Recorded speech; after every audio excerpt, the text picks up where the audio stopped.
Welcome back to this course. This lecture we will focus on geometric modeling. Till now we have covered introduction part, then we understood the need of computers in manufacturing, then we moved to little bit of transformations, CAD transformations, we just went through it.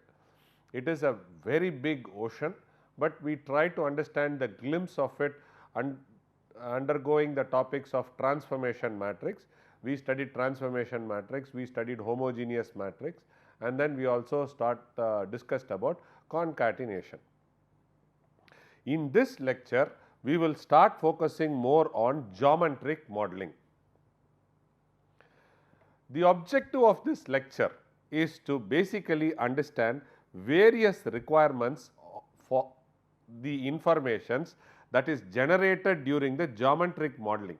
Why is it very important? Because after you make the geometric modeling, then you use for stress analysis, static analysis, kinematic analysis, and then you also use it for manufacturing. So, what are all the informations which you are going to extract? So, that is what you said, for the information that is generated during the geometric modeling stage. Then we will try to study the various types of geometric modeling, then develop various methodologies, then recognize the various types of surfaces, and finally, we will try to understand the solid construction method including BREP and constructive solid geometry. Computer is compatible with mathematical description of the geometry of the objects is called as geometric modeling. So, this tries to explain to us what is geometric modeling. The computer compatible mathematical description of the geometry of the object is called as geometric modeling. The CAD software allows the mathematical description of the object to be displayed as an image on the monitor. The geometric model contains description of the modeling object's shape. Since geometric shapes are described by surfaces, curves and are used to construct them. So, it is like this: point to line, line to plane, plane is nothing but surface, several surfaces leading to an object, right. So, that is what a geometric model contains description of the modeled object's shape. Since geometric shapes are described by surfaces and curves are used to construct them. Computer geometric modeling uses curves to control the object surface as they are easy to manipulate. Use curves to control the object's surface. This is a computer geometric model for the mouse. So, you can see here they have brought in the curved profile, they have given a glossy look. Here are the wheels which is used for scrolling. So, this is the scrolling wheel, and then it has this is the USB which is attached to the port of a computer. So, here you will have to move in the X and Y direction. So, all these things are read in the scroller, and as and when you move, there is a lead screw which is there is a linear scale which measures the X and Y movement on the screen, and which is compatible with the mouse movement. So, the steps involved in creating a geometric model, there are 3 steps in which the designer can create geometric models. Creation of basic geometric objects. In the first step, the designer creates basic geometric elements using commands like points, lines, circles, arcs, etc. This is the creation of a basic geometric model. The next one is transformation of the elements. In the second step, the designer uses commands like archive scaling, rotation and other related transformations of the geometric elements. The point number 3 is creation of geometric models. During the final step, the designer uses various commands that causes integration of the objects or elements of the geometric model to form the desired shape.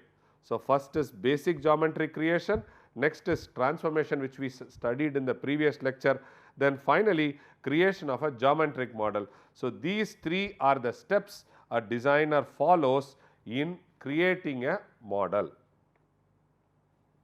So, whatever I have described till now, you can see here, this is a 3D view generated, and for this 3D view, it is the top view for the object is drawn here, and then you will have a aligned section which is done AA for the object. Where is the section done? The section is done here.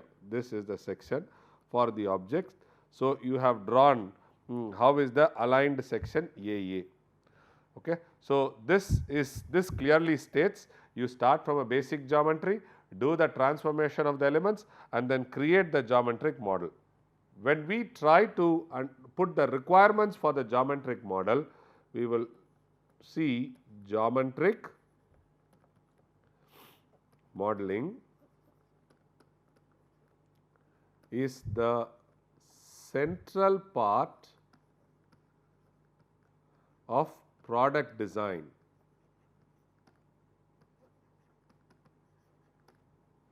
So, you in the product design, you have ideas, you have design analysis, and you have production, right. So, geometric model comes here.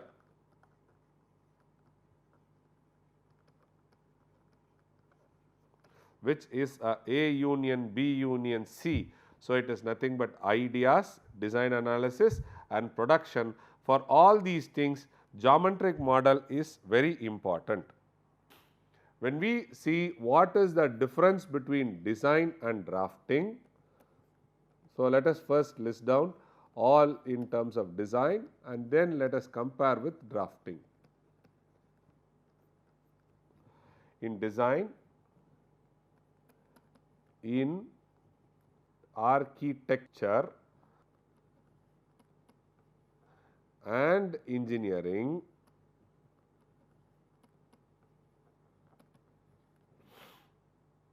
design is the process of transforming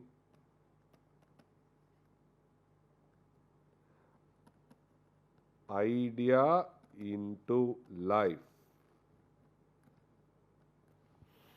The second point is design means creating sketch or basic drawing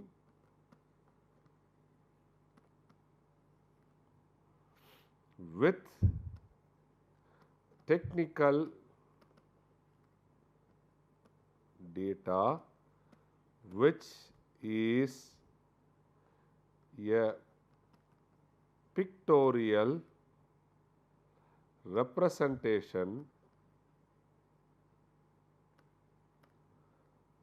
of a building.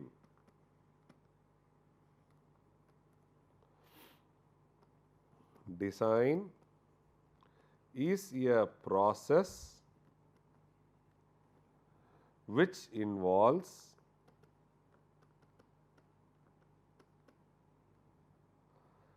conception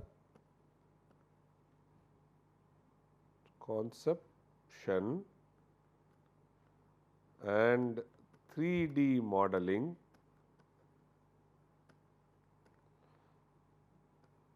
to bring ideas into life using computers, or I would put it as CAD. The last point is it provides detailed analysis to justify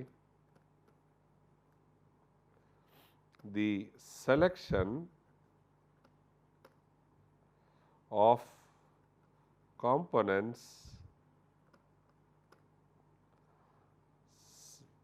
size based on various factors. When you draw a counterpart for it, drafting is the technique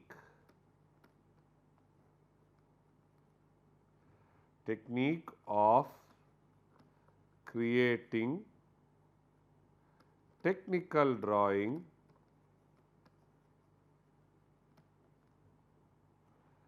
whether in 2D or 3D. Next, drafting requires creating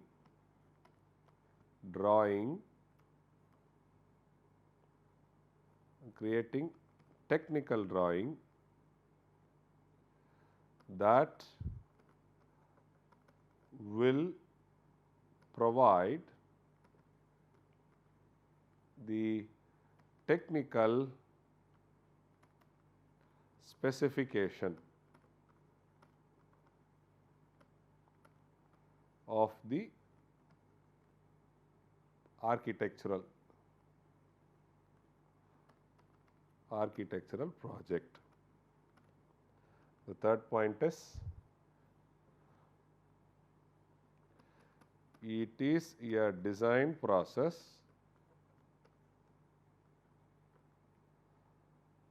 that is done by hand or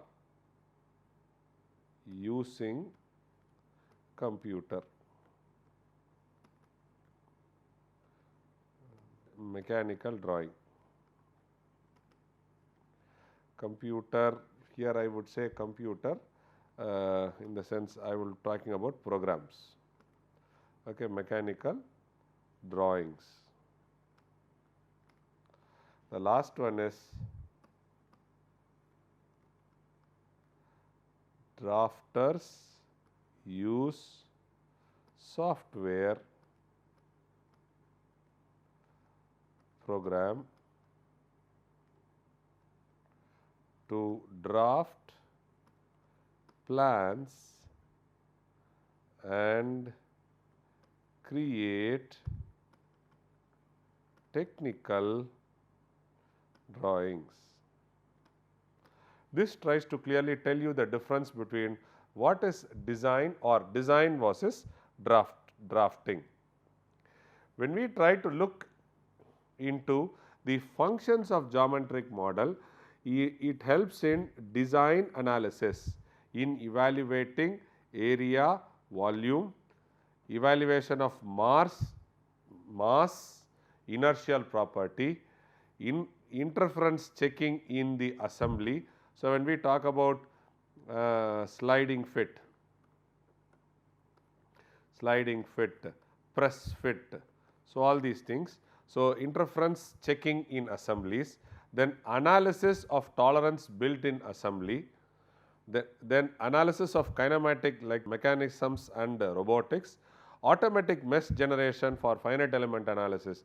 These are some of the design analysis where geometric model are used or functions of geometric modeling is used.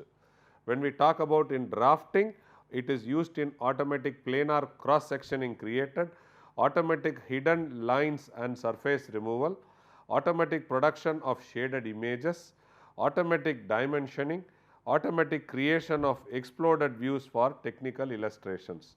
So, these are some of the drafting functions a geometric model does. When we talk about manufacturing, it tries to help us in part classification, process planning, numerical control data generation and verification, and robotic program generation.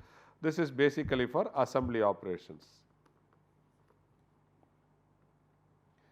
In production engineering, it is used for bill of materials, material requirement, manufacturing resource and requirement, and scheduling.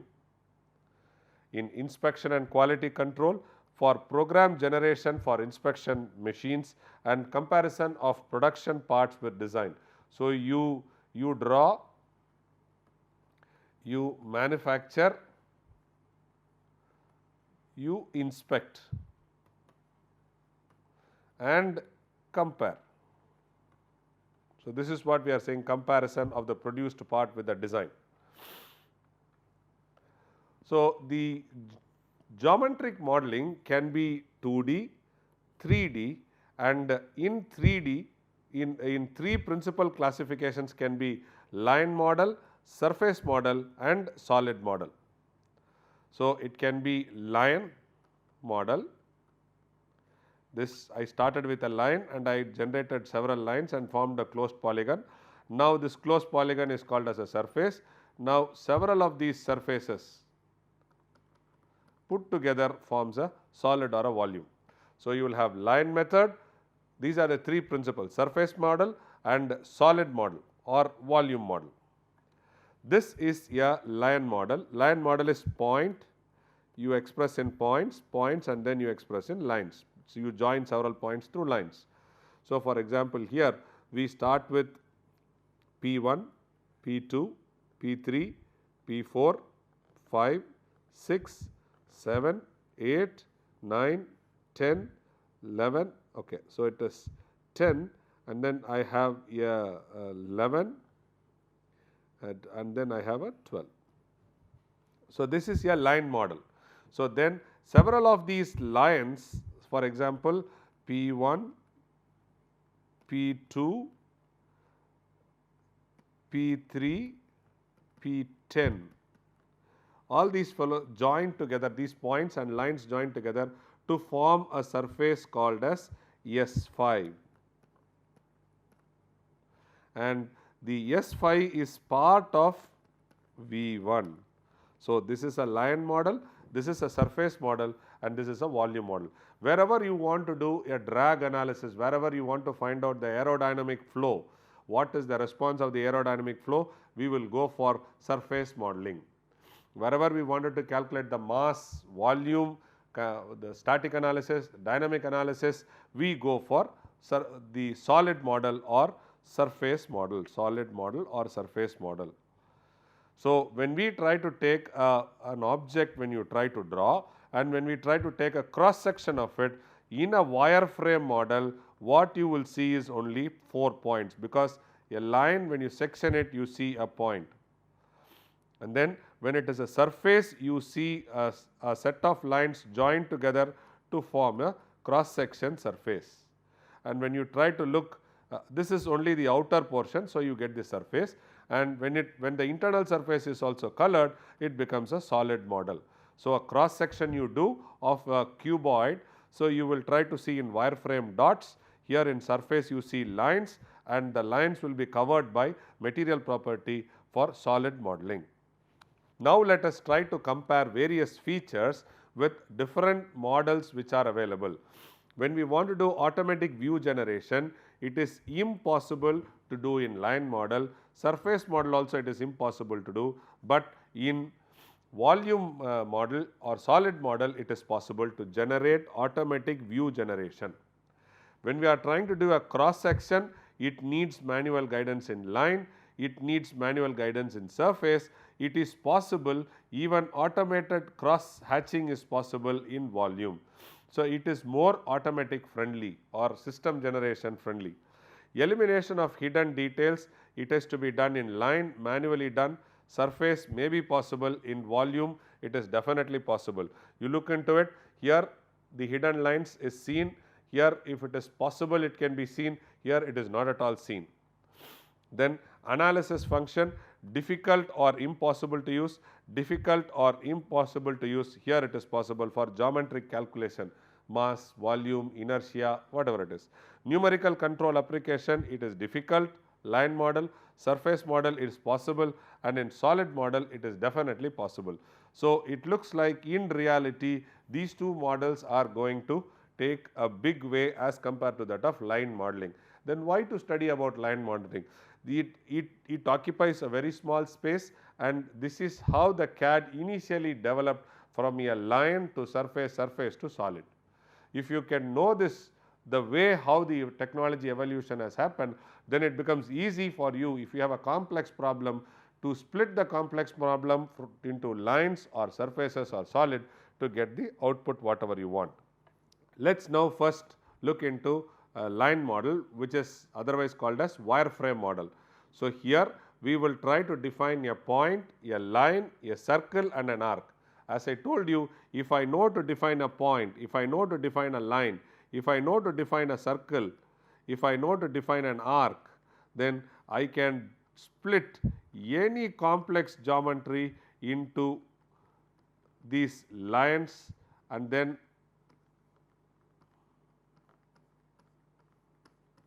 I can try to split this into lines, circles, arcs and then get the data points.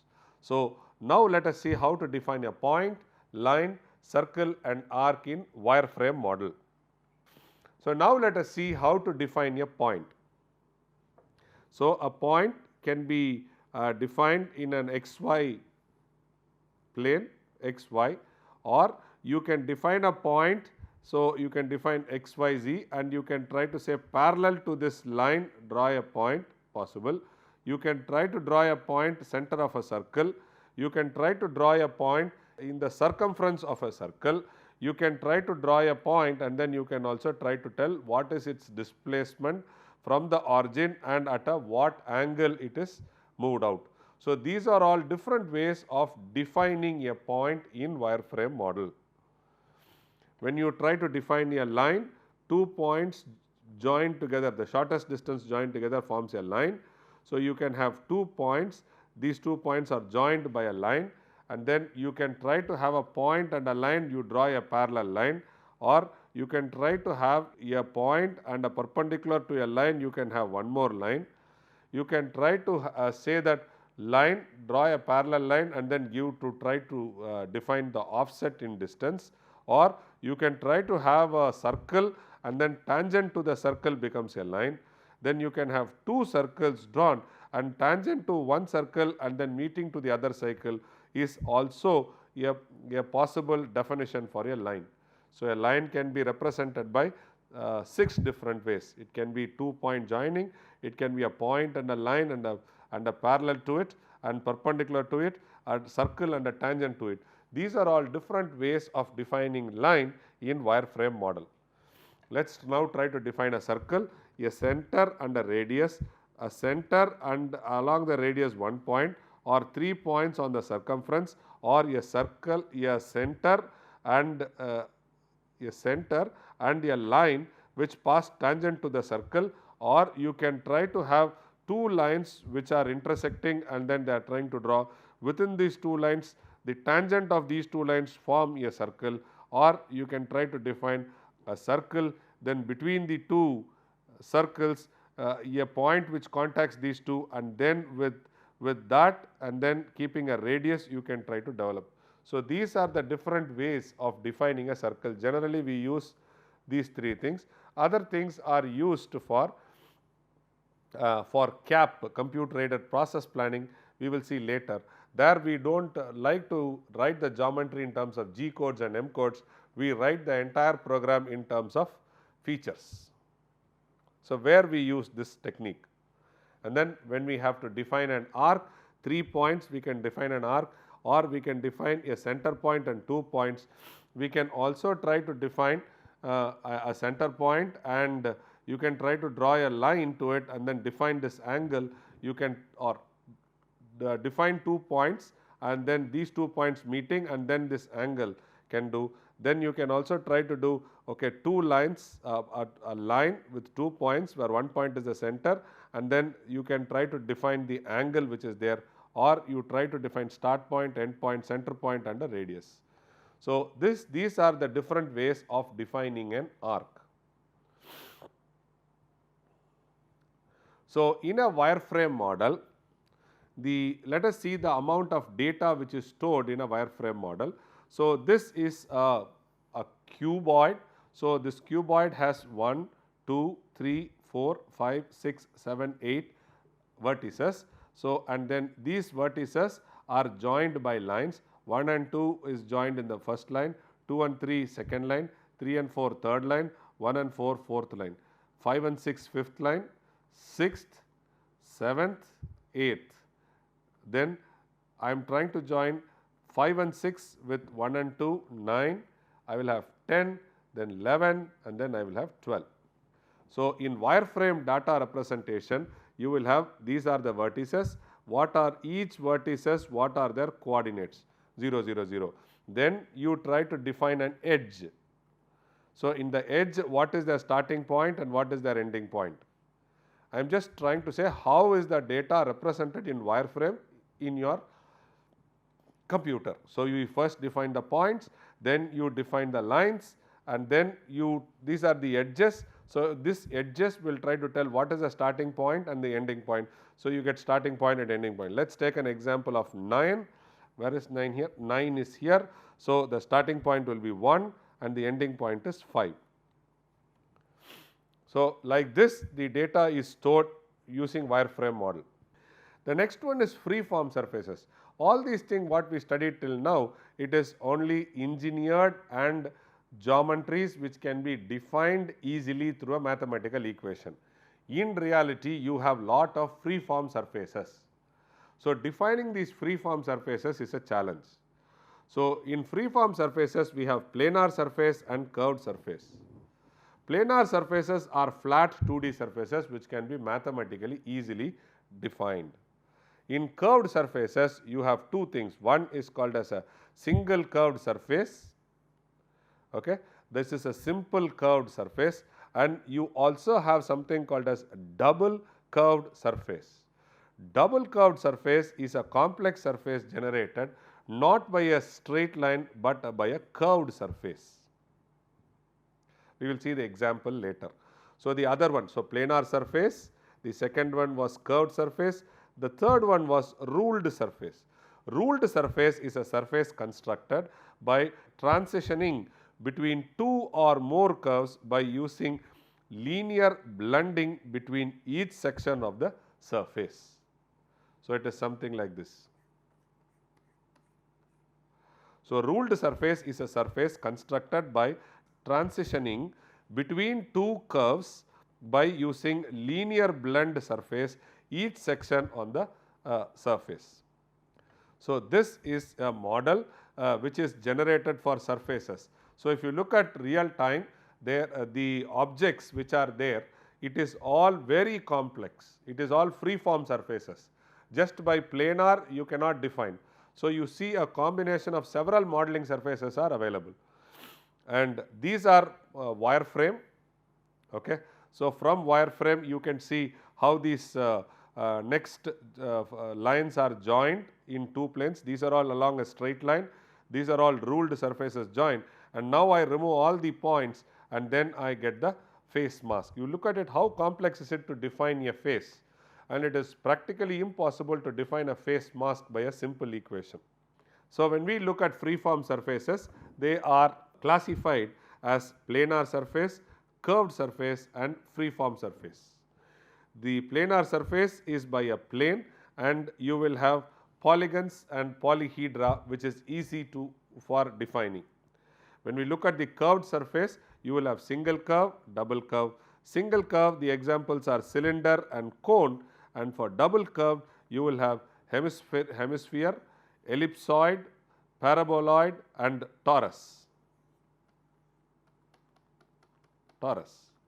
So, these all come under double curved surface, and in this classification comes the ruled surface.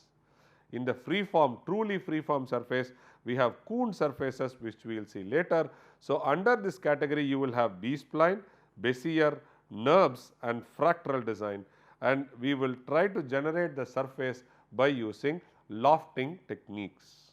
A ruled surface on the left is shown the curves from which the ruled surface on the right is generated. So, this is what is the curved surface.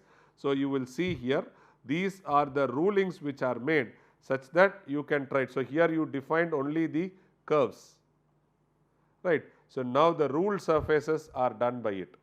So, if you look at it, a line and a line, a rule is done, a circle and a circle, rule is done, a larger diameter, smaller diameter, a frustum of a cone or a tumbler is done.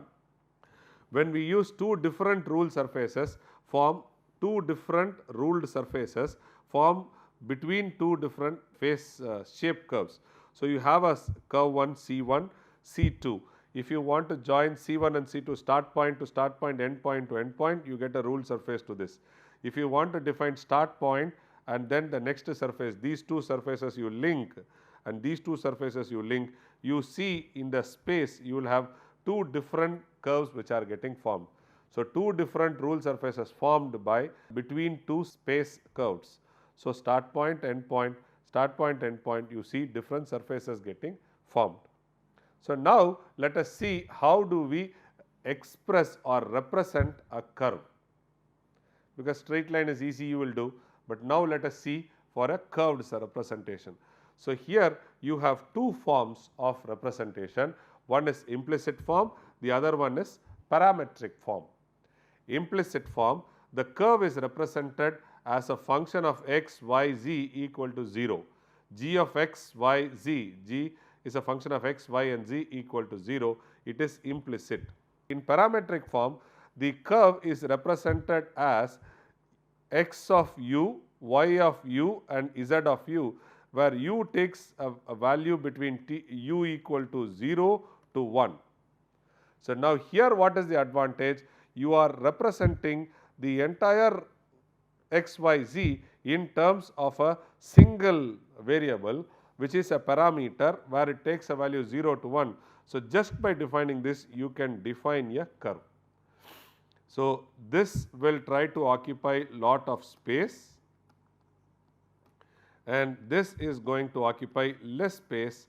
So, in CAD we always prefer less space. So, all the CAD softwares will follow parametric representation rather than implicit form. So, the major curves are lines, circles, ellipse, parabola, hyperbola, Bezier, B-spline, NURBS. If you see this, all these fellows form under free form surfaces. Today when you try to do any complex surface, we try to use Bezier curve, B-spline curve or NURBS. Today we exhaustively use NURBS. Bezier and B-spline were used initially, because today any object you take, I said it has lot of free form surfaces. So, free form surfaces you will be using Bezier curve, B-spline curve or NURBS curve. But for our academic purpose, we will try to understand also line curves, circles, ellipse, parabola and hyperbola. So, let us see some of the curves.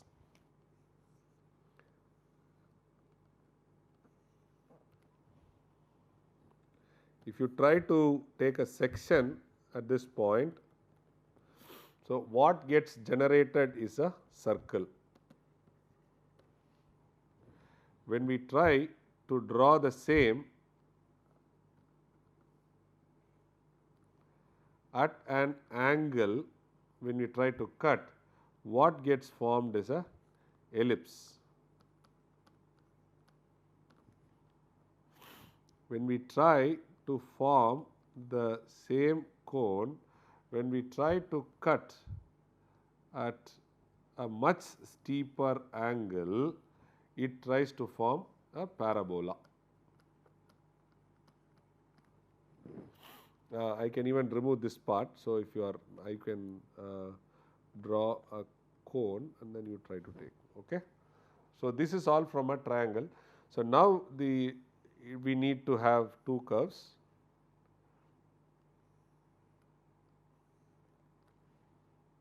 And then if I cut the plane like this, so what I get is a hyperbola, right. So if I cut exactly at the center,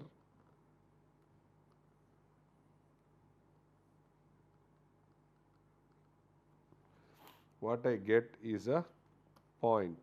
I cut here, I get a point. I am just playing with the figure, trying to take and then trying to talk about major curves. When I try to talk about, okay, I draw a circle and a line. Okay.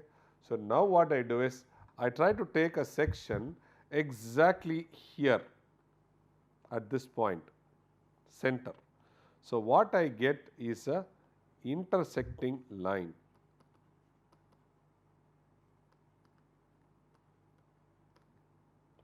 Okay, so this was A, B, C, D, E, F, and I have one thing to do. So suppose if I draw the same object,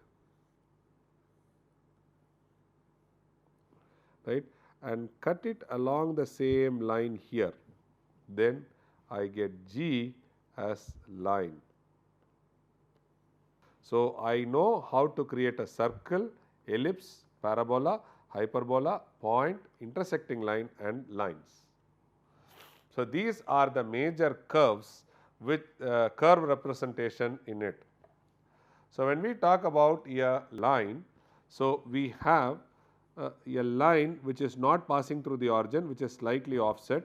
So now this line can be represented as a equation y equal to mx plus c, where m is the slope, okay, x and y are the coordinates, O and B are the y intercepts. This is the y intercept, this is the y. So that is mx plus c or b. So that b is nothing but OB. So if you want to find out the slope is nothing but y minus b by x minus O. So mx equal to, so what is slope? Slope is the difference, right? So that is y minus b by x minus O. So then I try to multiply. So finally I come to this form. This is how you get this equation y equal to mx plus b for a line. When I have to express the same thing in parametric form, what do I do is the parametric form of the line can be expressed as x equal to a of x u plus bx, y can be expressed as a of y u plus by, z is a of z multiplied by u plus bz. So now u takes a value 0 to 1 is the parametric form of representing a line in x, y and z. Now let us try to take a circle. So a circle, we have a center of a circle, a radius of a circle. Now this and the center is h comma k and the point on the circumference is x comma y. So it can be expressed by this form: x minus h square plus y minus k to the whole square is equal to r square. So this will be the equation of a circle, so that you can try to draw. So this is the coordinates in x and this is the coordinates in y. If I have to represent the same thing in parametric form, so I can represent x equal to r cos theta, y equal to r sin theta, where theta varies from 0 to 2 pi and r is the radius. So here the circle, whatever I have explained in the geometric form, could be converted into parametric form and stored like this. Now let us see ellipse. So what I am trying to do is I am going back to all the curves which I have drawn here: line, circle, ellipse, parabola. So I am trying to cover all these things. So now ellipse, the parametric form of an ellipse whose center lies at the origin of a coordinate system is given by this is x equal to a cos theta and y equal to b sin theta, again theta varying from 0 to 2 pi. So, this is for an ellipse. For an implicit form for a parabola, it is nothing but y square equal to 4ac is, and then if you want to express it in parametric form, x equal to a u square, y equal to 2a u, and u varies from 0 to infinity. U varies from 0 to infinity. Since parabola is not a closed curve like ellipse, the value of u needs to be limited for display purpose. So, this is what is expressed, this is a, right, this is a and a, this is the f. So, this is how you try to solve the parabola. So, we saw line, we saw circle, we saw ellipse, and we saw parabola, which can be expressed in implicit form as well as parametric form. In the implicit form for a hyperbola, so you go back, we drew the curve hyperbola also, right. So, this is what we are trying to see here, hyperbola. The implicit form of a hyperbola is given by x squared by a squared minus y squared by b square equal to 1. The parametric form can be x equal to a cos theta and y equal to b sin theta. So, where a is the semi major axis, c is the linear eccentricity, c by a is giving you the eccentricity. Again theta here, it varies from 0 to infinity. Thank you.